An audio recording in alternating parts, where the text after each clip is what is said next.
You're pushing me off the edge of rationality, sending me plummeting into full-on bloodthirst. If you like true revenge stories, you found the best place for your vengeful needs. In this episode, we'll learn that circumstances can force you to be turned into the villain yourself. We start off with a girl with autism, who gets pushed to the edge of rationality, sent plummeting into full bloodthirst on her high school bully predator, blasting him into unforgiven oblivion. Followed by a story about a predator with influential parents, who meets Lady Karma when receiving a factory reset. The third story shows how you can become grateful for getting your teeth knocked out. Lastly, a favorite uncle who's loved by everyone seems to have a dark side he can't hide forever. Before we start, make sure you pop the like button's pimple without asking. Let's dive in. Naturally, viewer discretion is advised. These revenge acts might be disturbing to snowflakes. We're jumping straight into this. The year was 2014 and I was a freshman in high school. On a general basis it sucked. I mean, it was an American public high school with literally thousands of kids. It's a given that it's gonna blow some major balls. One thing in particular that made it extra sucky though was gym class. Specifically, this one guy in gym class. This dude's name was Jack A. McGee, the A of course being short for booty. As the name would imply, he was a jackass. At first, it was pretty standard high school guy in gym class level of obnoxious prick. You know the type, overly loud, unreasonably aggressive during games, bossy, tossing the collective brain cell back and forth between his two equally ape-like buddies. The usual. I don't know when it happened exactly, but he developed a sort of eye for me, after the first couple of weeks or so. He started asking me bizarre questions that I now believe may have been some sort of innuendo, sitting uncomfortably close to me, resting his hand on my gym shoe. General creepy behavior. He once blocked a doorway with his body. This dude was massive, forcing me to literally squeeze my way through and crawl over him. He then tried to grab me and pin me to him once I was almost through, but I'm very good at dodging physical contact whenever possible, and dipped on him before his giant gorilla arm could catch me. I still shudder thinking about it. I cannot emphasize enough how terrible this dude smelled. But the true breaking point came during the peak cruelty of this school-mandated sadism, gym swim.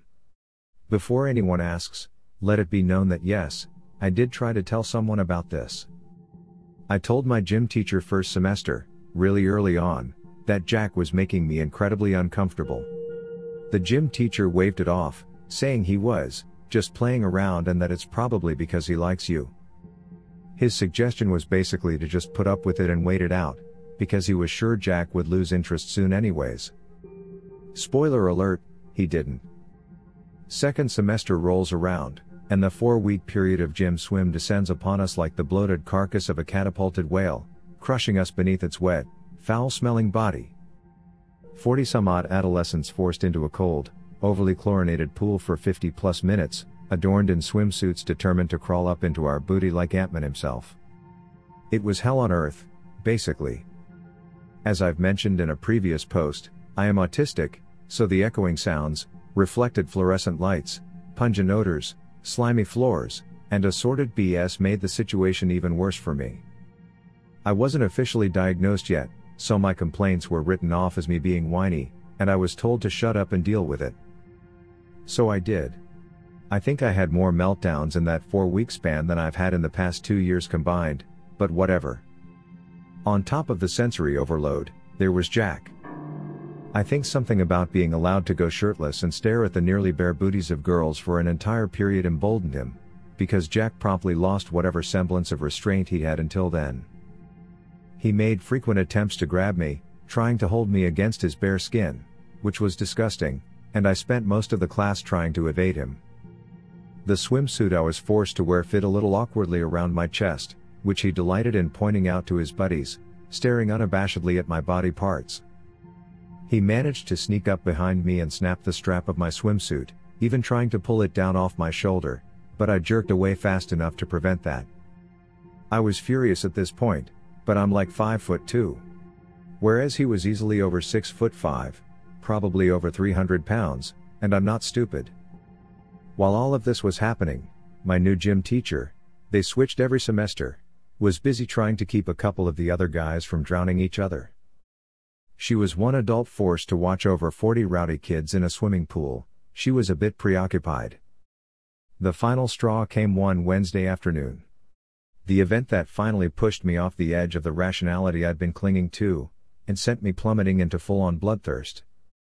There I was, paddling around, minding my own business, when Jack and his two goons managed to corner me. I'm immediately suspicious, hackles raised, as they asked me fairly banal questions about how the pool is today and, sniggering the whole time. I give short, terse answers, trying to see if I could maybe slip past them.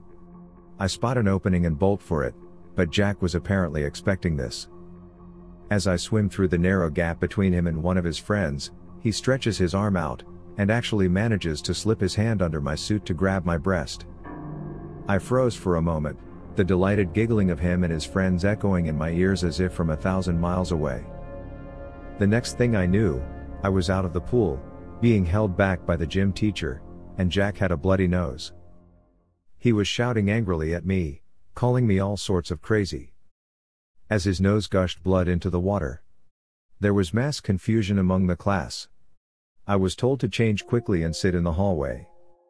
Apparently, the gym teacher had heard me screech like a banshee, followed by a number of shouts, and had looked over to see me wrestle out of Jack's grip, jump on his back, and throw him off balance enough to smash his face into the edge of the pool wall.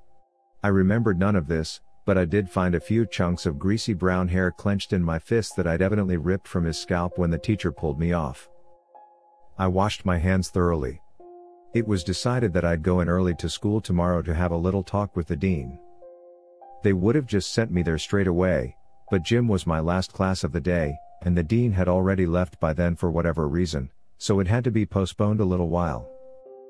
It was pretty heavily implied that I was going to be suspended, quite possibly even expelled, for what had happened. I was furious. Not only had Jack made my life a living hell, but his horse doo-doo was now going to be the cause of my expulsion. I wasn't about to go down without a fight, but I realized that I'd have to play this pretty smart if I wanted to weasel out of it. The next morning, I did two things. I put on mascara, and I made a superficial, but rather painful incision on my right thigh, high enough so as to be covered by my shorts. Normally, I hate wearing makeup, because I don't like the way it feels, but I'd worn mascara before and noticed the interesting effect it had on my appearance. Specifically, I already have pretty long, pretty dark eyelashes, so adding mascara draws a lot of attention to my eyes and makes them look huge. Like, total Bambi eyes wide, innocent, naive and harmless. I sat down in front of the dean first thing in the morning. I didn't need to fake the fear in my expression, but I made sure to throw in something that could be interpreted as guilt, too, bowing my head and twisting my face in dismay. Needless to say, the dean was pretty pissed. "Do you know why you're here, young lady?" he said. "Yes," I said softly. "And you know that what you did is very serious?" "Yes," I said again, making my voice tremble. "Care to explain yourself, then?" I began, my voice shaking. I just wanted him to stop. He prompted, "Stop what?" while his eyebrows furrowed. "I just wanted him to stop touching me," I blurted. As I said this, I reached my hand under the table where he couldn't see it and dug my finger into the cut on my leg, causing me to lurch forward as if in a sob, my other hand covering my face as my eyes watered from the pain. "Touching you?" the dean asked, his brows now on a collision course for Mars. I spent the next several minutes divulging all the crap that had happened to me that year, digging into my injury for some tears whenever necessary, and by the end of it the dean looked horrified. He reaffirmed that no, I shouldn't have attacked Jack like that, but that they'd have to investigate the matter further. I basically got off with a slap on the wrist, and after multiple testimonies from other girls, Jack got suspended for 2 weeks. I wasn't satisfied. They hadn't been able to expel him due to lack of hard evidence, but I was out for blood. He returned to school 2 weeks later, and I was ready. One of his friends had a little brother in my bio class, a fairly chill dude named Owen, who I had worked out a deal with. See, Jack had been very vocal about his displeasure with me to his friends, which made its way to Owen. He was more than willing to share that information with me. In turn, I had to cover for him in class. I had a direct pipeline. Anything Jack shared with his friends made its way directly to me via Owen, and, as it turns out, this dude didn't keep a whole lot to himself. There was a lot of doo-doo I was tempted to nail him for. For instance, I found out he was selling Adderall and some occasional weed from his locker, and had been cheating his way through most of his classes. However, I knew how suspicious it would look for me to report something like that so soon. It'd probably just look like I had a grudge, which I did. And was trying to get even, which I was. But I had to play it smart. He slipped up really bad about a week after his return, and that was when I struck. See, he hadn't been subtle about his displeasure with my retaliation, and spent most of gym class sending really ugly looks my way. The gym teacher kept us as far away from each other as possible, but he managed to track me down in a passing period one day and ran at me, about how I had screwed him over and that I was a lying pretzel, yada yada yada, and that he'd make me regret it. Funny, stole the words right out of my mouth. I found out from Owen later, that Jack had been bragging to his friends last night about the switchblade he'd stolen from one of those hunting stores downtown, and promised he'd show it off to them later that day. I seized the opportunity. I took a few seconds in the bathroom mirror, scratching at the scab on my leg until my eyes were teary enough to really sell the terrified victim look, then bolted down to the dean's office, stuttering and shaking, crying out for help. The front desk lady was understandably startled by the sight of a seemingly panicked freshman girl bolting into the office, and called the dean out right away. His face grew serious when he saw me. I started crying and stuttering, "Mr. Dean, please help. He's gonna kill me." "Now, slow down," he said. "What happened?" I replied, "Jack." Resisting the urge to grin maniacally at the hardness that appeared in the dean's eyes. He cornered me in the hall. He called me a skank and said he was gonna make me regret telling on him. He's got a knife. He what? The dean barked. Everything moved very quickly after that. The security guards were told to search the kid's locker, while a couple other security officers were called down to get Jack out of his classroom and take him to the office. I was told by the front desk lady, who had heard the whole exchange, to hide with her in the copier room so Jack wouldn't see me. They found the stolen knife in his backpack, and the narcotics in his locker.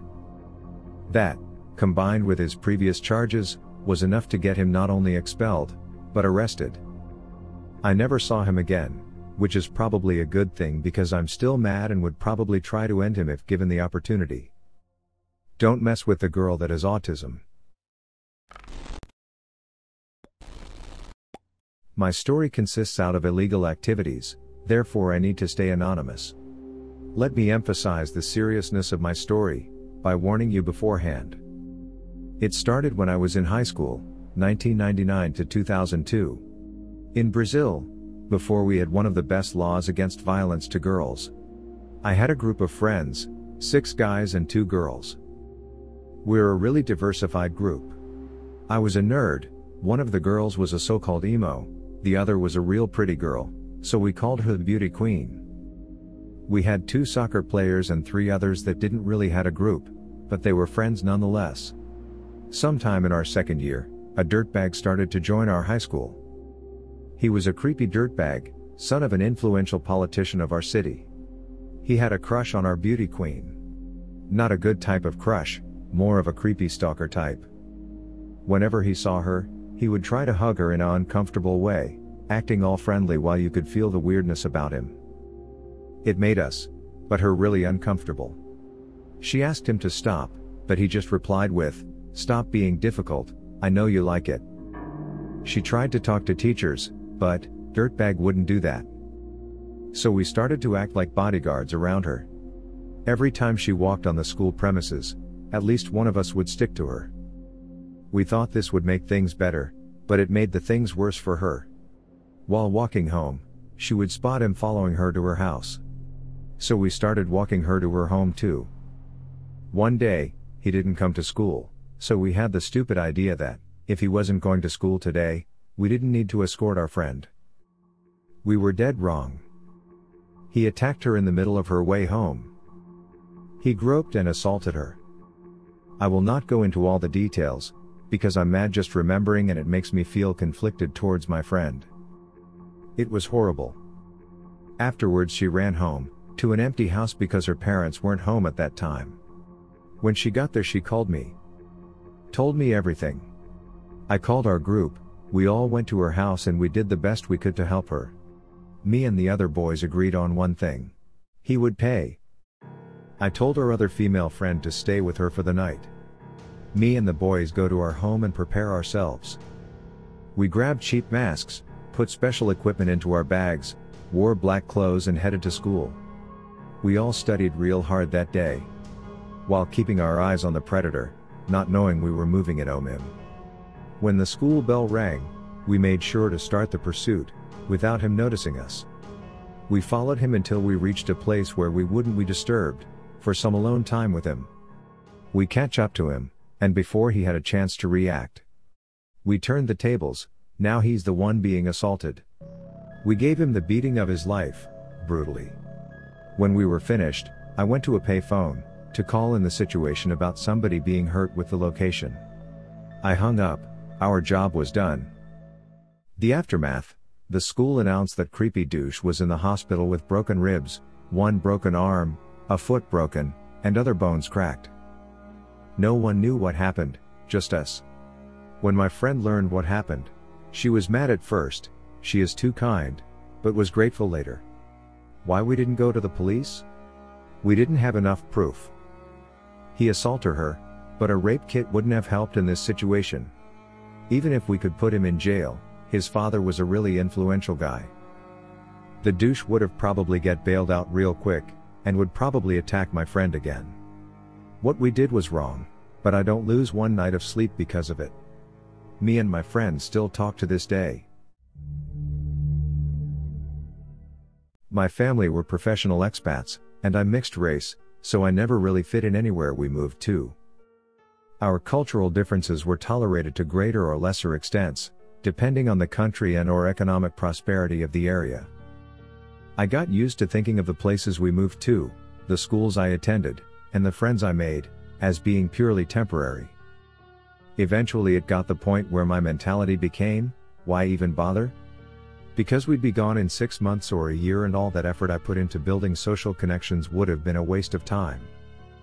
Needless to say, this mindset didn't make me the most popular shiny new toy. People thought I was arrogant, too good for their company, and I experienced a lot of bullying throughout my high school years. Because I'm a girl, it was mostly verbal/psychological rather than physical. Except for this one guy, enter Jamie. It was the second high school I'd attended in the country, and there was a very stark divide between the two kinds of students it had. Middle-class oil workers' children made up about 2/3 of the school, with the remaining third coming from impoverished homes living partially or completely on government assistance. He was part of the second group, I was, technically, part of the first. And he hated me for it, particularly because I wasn't white like everyone else in the school. Jamie took every opportunity to mess with me. For months, his attacks ranged from spewing racism at me, calling me a terrorist, jihadi and way worse. Which I can't say here. He went on spilling drinks on me, destroying my belongings, spreading vile rumors about me, tripping or shoulder barging me in the hallways. It went on and on. I didn't bother telling my parents or the school. Previous experience had taught me that school administrators didn't give a doo-doo about kids and their problems, and why should I care if this one booty hole wanted to expend all his energy making me miserable?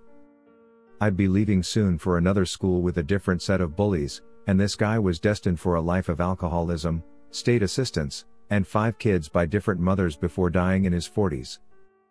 But then my dad got a permanent post at the hospital in the city, and his side practice was doing really well.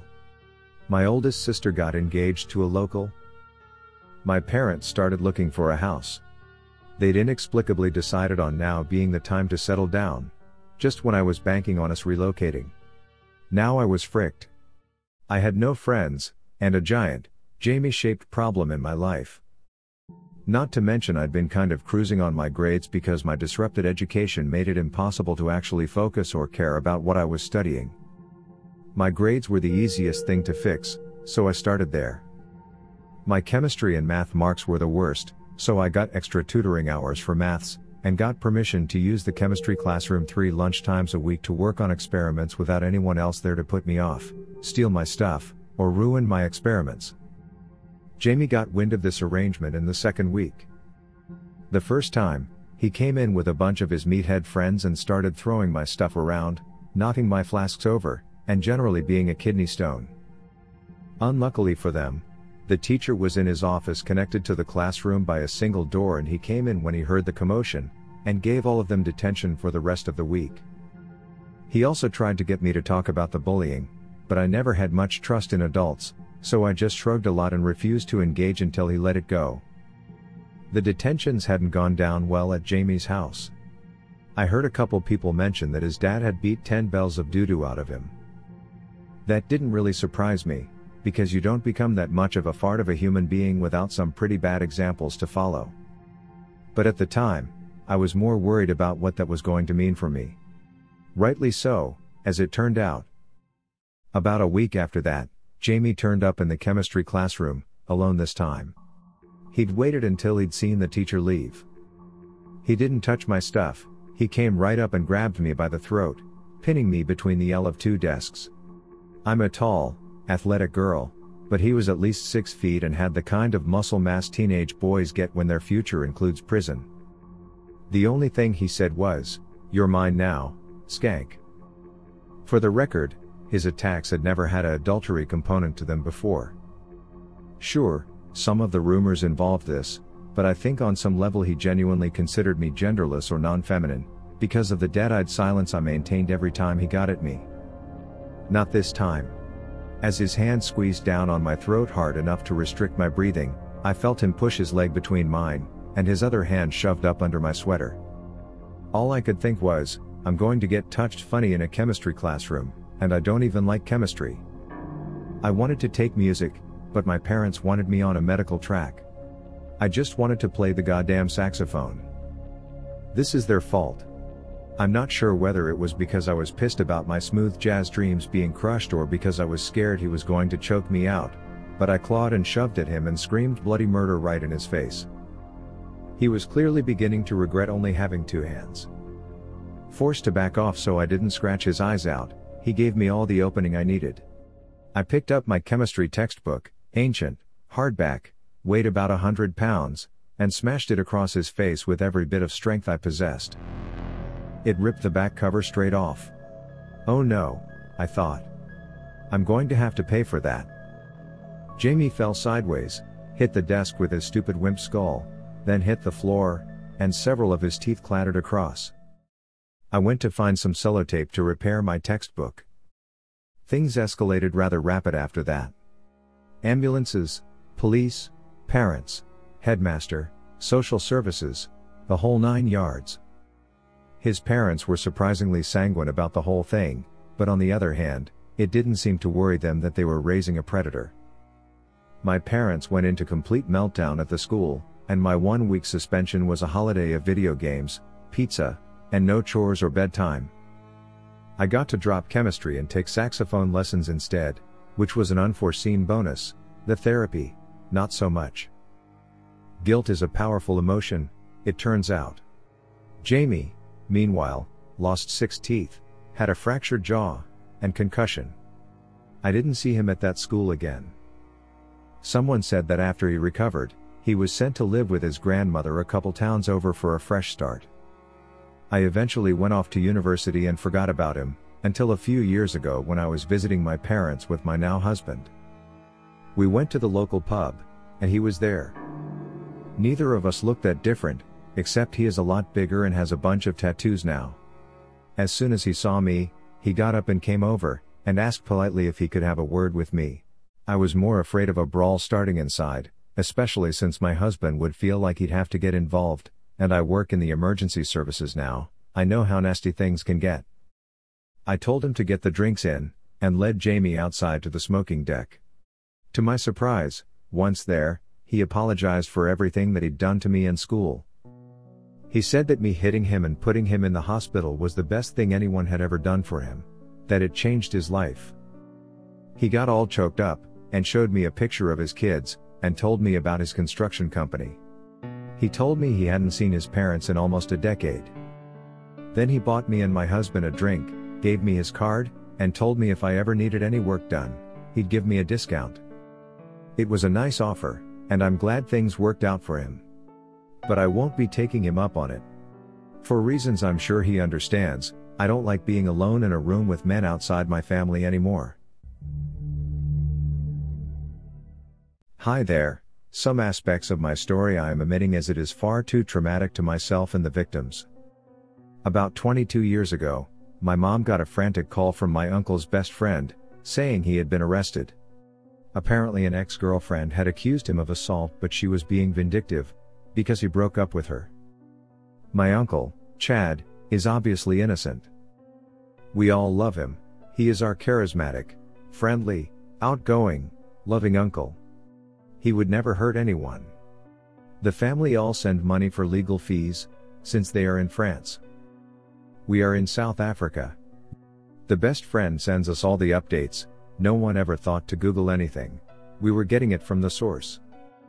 He was found guilty and the family was devastated. We all send money for an appeal. This goes on for 2 years and then we get the call that he has been found innocent and released. After his release he meets Lucy, who is originally from Canada. Lucy is lovely, comes from big money. He is so charming and convincing. They were married in less than 8 months, with a huge wedding in France. Then suddenly, it seemed that they were having separate honeymoons. He was going to have his honeymoon in his home country, Namibia, and she was going to Canada. They would then meet up in Brazil. He stayed in Namibia for a couple of days and then partied with us in SA. We teased him about taking his wife's surname. He responded with, if that is what she wanted, he would have no say in it, considering she is the boss. We had such a great time as a family, but then something shocked everyone. My dear uncle, the one I looked up to all these years, the man that could do no wrong. He cheated. He cheated on his wife. I was floored. Apparently he cheated on his wife during their separate honeymoons. I was disgusted to say the least. I saw him once after that. He tells me he is unhappy in his marriage, yada yada yada. I honestly couldn't care less. Then 6 years ago I get a message from him. He is getting divorced, he is coming to SA and asks if he can crash on the couch for a while.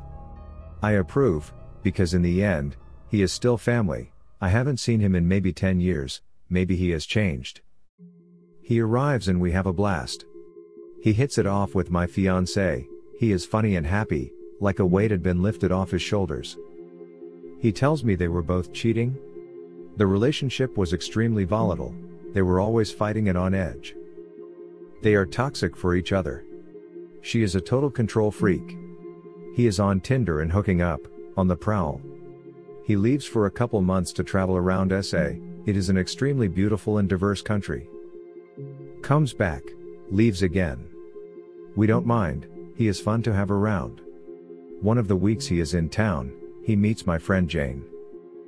Jane is a gorgeous, wild, fun, out there. They hit it off instantly. He asks her out for a drink, she says yes. She tells me the next day that they were having a great time but they must have drank a lot, because she can't remember much of the evening. She vaguely remembers Chad going home with her, they must have had sexy time, she just can't remember. This is not unusual behavior for Jane, she has a chronic drinking problem. She will get drunk and go home with men all the time. I have learnt the hard way not to bring this up. Also, we are all 40 plus, I am not going to start telling other adults how to live their lives. I am definitely not a saint. 2 days later Chad has to fly back to Namibia and calls Jane from the airport. We are sitting together having lunch. Chad says, out of the blue, that he is so glad he has photographic mementos of their time together.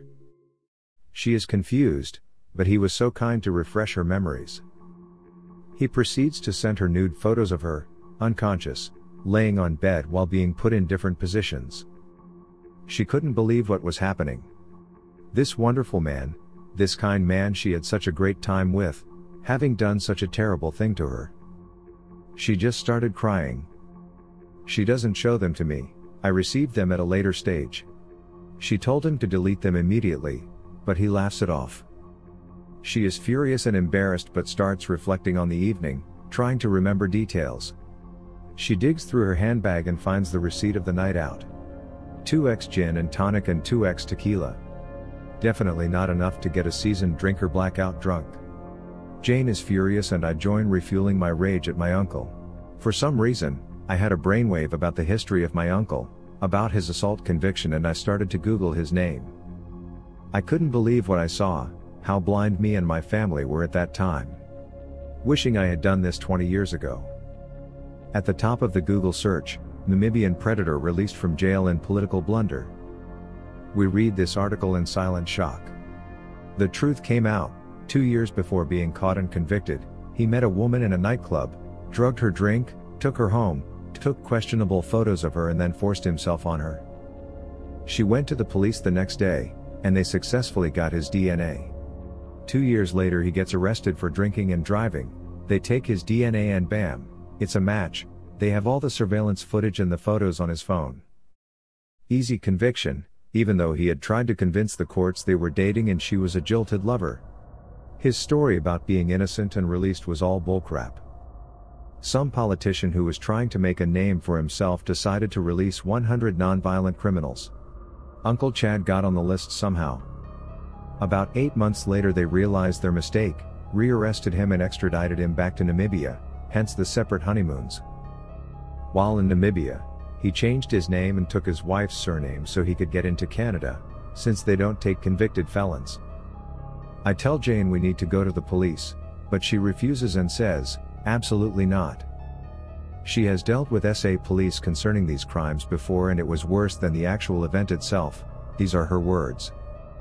I tell her I know someone, ex-policeman, who can help her. We end up getting into a huge fight. She blames me for introducing them. She has had a couple of drinks on top of this devastating realization, slaps me through the face and leaves the restaurant. I am beyond furious, I am murderous, but only towards Chad. I send him a message saying that I know what he'd done to my dear friend and I know about his real past. He shows his despicable and disgusting nature. Responding, I am so over your drama, does this look like she was knocked out because of me? And then proceeds to shamelessly send me all the photos. I became physically ill, no one wants to see photos of a friend like that. She refuses to take my calls and that day was the beginning of the end of our friendship. I'm haunted, the situation consumes my thoughts day and night. I decide to message his wife. Telling her I'm so sorry about her divorce and tell her all the crap he has said about her. She interrupts me, asking me, are you sitting down? Because I need to tell you something. Apparently there was no divorce. Yes, they are having issues with his infidelity, but he promised it would never happen again. He has a therapist who has advised that he should go to SA to find himself. I tell her exactly how he is finding himself.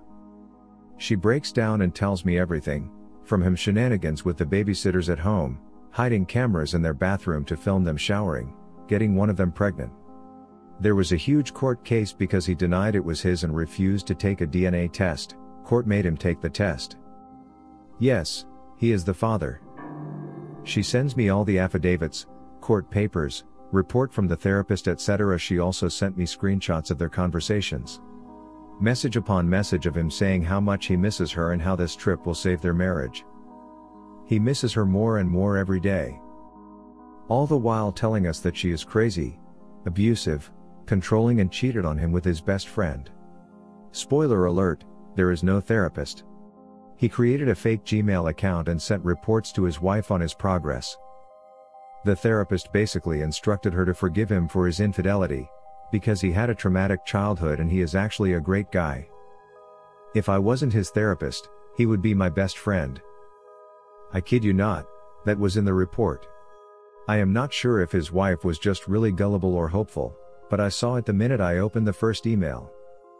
I mean, my loony uncle even made the same spelling mistakes and used the same colloquialism. I plot and plan, what is the worst possible thing I can do at him? I am all consumed. In SA you can pay someone for anything. But I am a big believer of karma, so I know I can't use any nefarious means.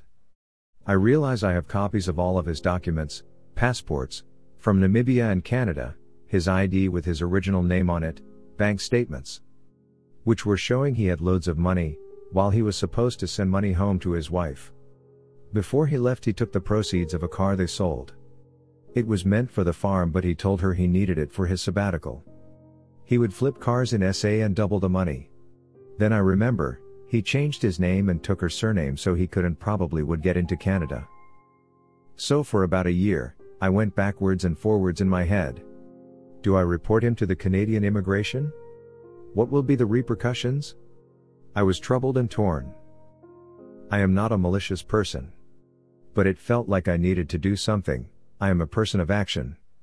Then I heard he had done the same thing to someone else extremely close to me. My other dear friend Annie, during the same period as Jane, she only remembered a year later after extensive therapy. So I sat down in front of my laptop and wrote the most detailed, factual, devastating letter of my life. My hands shook the entire time. I put it all in there, the case from France with links to all the newspaper articles, screenshots of messages to me, partially blanked out, showing he is distributing naked pictures without consent, which is illegal in SA, a full timeline of his life, highlighting his name change to deliberately deceive the Canadian immigration. I made it very clear in my report, that his behavior had escalated, without recourse. I did not include the affidavits or correspondence from his wife. Even though she knew of his deception, I didn't want her to get into trouble. I pressed send and chose to got very drunk that night. I made sure it was 100% anonymous, so I never got a response. I just carried on my life and helped Annie get better. Jane and my friendship deteriorated beyond repair. She deliberately started dating my brother and has turned him against me. That is a whole other messed up story that I might write about one day, when it stops hurting. I only told Annie what I did. I actually told her this year. I've kept it a secret for about 3 years, while knowing he wasn't able to go back to Canada. He was banned for life. Part of me feels sorry for his kids and another part of me thinks I did them a favor, especially his daughter, who he started talking inappropriately about, saying things you can't say to and about someone that age.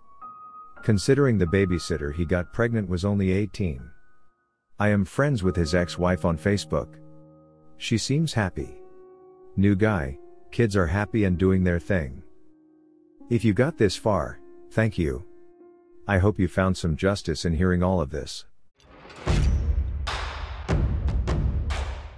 Thank you for enjoying this episode, which was made with artificial love. Subscribe or give Royal A.I some sugar by avenging the like button. Could you imagine doing one of these acts yourself? Share your experience below. I'll join the conversation.